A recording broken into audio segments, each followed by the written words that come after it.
Tout à fait. Bon, la dynamique même s'impose à nous parce que nous sommes la tutelle des partis politiques. Et dans ce cadre, nous sommes obligés de mettre en place un mécanisme de gouvernance transparente qui permet aux partis politiques de fonctionner normalement sur le territoire national.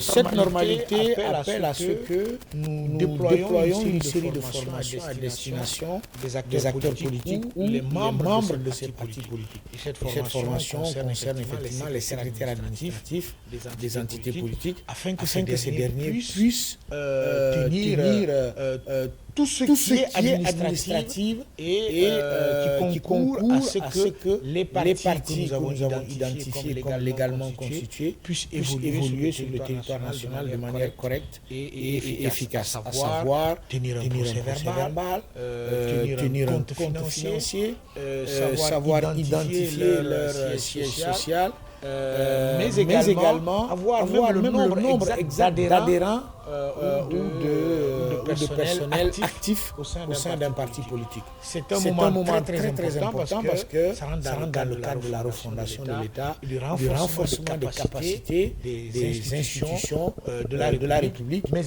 également des entités politiques qui sont appelées à concourir à la conquête du pouvoir. Mais qui dit conquête du pouvoir dit légalité. Nous voulons que ces acteurs soient les plus outillés possibles en renforçant leurs capacités afin qu'ils puissent exercer leur rôle efficacement sur le terrain.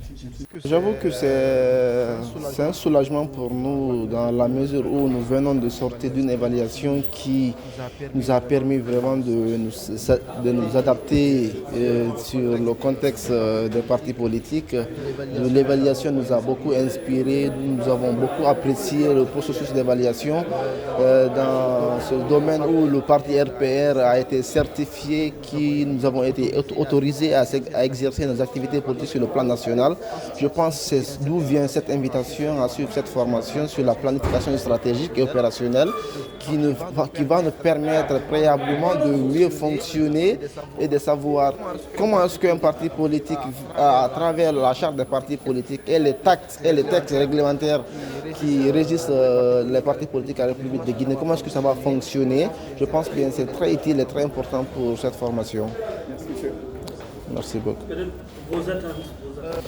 Nos attentes de cette formation, c'est de nous munir des outils nous permettant de mieux fonctionner et nous permettre vraiment d'éviter des aléas, des suspensions ou bien quelque chose qui pourrait vraiment nous empêcher éventuellement de fonctionner sur le plan national. Parce qu'un parti politique est censé compétir pour obtenir la magistrature suprême, être président de la République ou bien d'être député. Je pense que ce sont nos attentes vis-à-vis de cette formation. Ça ne suffit pas, mais c'est juste un début, c'est un avant-goût nous permettant vraiment d'aller à l'avance. J'ai vu ça avec intérêt lors de l'adresse du président à la nation. Nous sommes au mois de mars, nous sommes à quelques jours de la fin du premier trimestre. Jusqu'à présent, rien n'est d'abord vu sur le terrain. En matière de convocation du code électoral, ni la finalisation de la nouvelle constitution. Il y a le pool d'experts qui a été réuni tout récemment, mais jusqu'à présent d'abord ce n'est pas réuni. Il y a aussi la charte des partis politiques qui devrait aussi préalablement être aussi adoptée vraiment au niveau du CNT. Mais pour l'instant d'abord nous regrettons vraiment ce retard qui pour le moment d'abord n'encourage pas d'abord nos acteurs politiques qui souhaitons vraiment conquérir aux activités politiques. Nous lançons un message au président de la transition pour qu'il puisse vraiment accélérer cette tendance dont la promesse qu'il a tenue pour la tenue de ce processus dans le bon fonctionnement pour un retour rapide à l'ordre constitutionnel de la République de Guinée. Bon, la lecture, elle est vraiment globale et à la fois satisfaisante. La première thématique qui rappelle, je vais dire, le cadre juridique qui contourne tout ce qu'on appelle les formations ou les entités politiques à la République de Guinée, c'est quelque chose qui combine la charte, la transition, en même temps avec la charte des partis politiques révisée depuis 1991, qui font office des lois nationales qui règlent et régularisent tout le fonctionnement exhaustif des partis politiques à la République de Guinée. C'est tellement salutaire qu'il faut chaque fois rappeler, parce que si vous attendez un fonctionnement légal d'une entité, c'est qu'il faut que vraiment se confère à ces lois et à ces principes. Exactement. Bon, cette tendance, nous, on remercie beaucoup et on est très fiers du boulot abattu. L'institution qui est le MATD a fait un travail très très honorable. Au fond, chaque formation politique a présenté ses documents allant sur le sens de libellé demandé. Mais certains, vous savez, formations politiques font semblant qu'elles sont très, je vais dire, si vous voulez, plus que roi, ce sont des formations non gouvernables et elles ne se plient pas aux exigences de certaines, je vais dire, lois nationales.